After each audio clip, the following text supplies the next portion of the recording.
পরবর্তীতে আমাদের একটা বাক্য দেওয়া আছে, late us all work together to make Bangladesh a corruption free country. বলছে এটাকে অ্যাসার্টিভ করতে। এটা আছে কিসে? এটা আছে ইম্পারেটিভ সেন্টেন্সে। আমরা জানি ইম্পারেটিভ সেন্টেন্স দুইভাবে শুরু হতে পারে, একটা হচ্ছে তোমার ভার্ব দিয়ে শুরু হতে পারে অথবা লেট দিয়ে শুরু হতে পারে। লেট প্লাস প্রোনাউন দিয়ে শুরু হতে পারে, অবজেক্টিভ প্রোনাউন দিয়ে শুরু হতে পারে, রাইট? ওকে, তো এটাকে এখন আমরা অ্যাসার্টিভ বানাবো। অ্যাসার্টিভ বানাতে হলে আমরা আমাদের কি করতে হবে, যদি আমাদের লেটাস দেওয়া থাকে তাহলে আমরা কি লিখি? We should. লেটাস যদি দেওয়া থাকে আমরা কি লিখি? We should. ওকে, তাহলে লেটাসের পরিবর্তে আমরা লিখবো উই। আচ্ছা, উই সাথে এখানে আমরা অলটা আগে লিখতে হবে, উই অল। সাবজেক্ট এখানে লেটাস অল দেওয়া আছে, শুধু আস না, লেটাস অল বলছে এখানে সাবজেক্ট, লেটাস অল।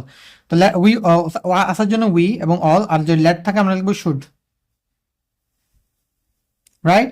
তো লেট আস যদি দেওয়া থাকে আমরা লেটের জন্য শুড লিখি এবং যে সাবজেক্টটা থাকবে সেটা লিখতে হবে। যেমন লেট হিম যদি দেওয়া থাকে হি শুড হবে, লেট আস দেওয়া থাকলে উই শুড হবে, এরকম। তো এখানে অল আস একসাথে সাবজেক্ট দেওয়া আছে, উই অল শুড লিখতে হবে, তারপর বাকি অংশ লিখে যেতে হবে। এইভাবে আমরা ইম্পারেটিভ সেন্টেন্সকে অ্যাসার্টিভ করতে পারি, right?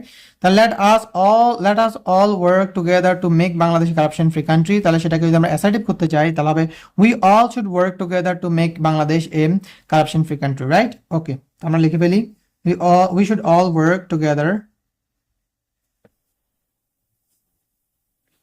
to make Bangladesh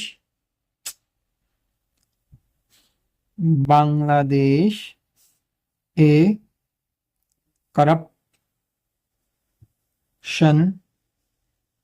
free country. Let us all work together to make Bangladesh a corruption free country। এটাকে যদি আমরা অ্যাসার্টিভ করি তাহলে হবে we all should work together to make Bangladesh a corruption free country।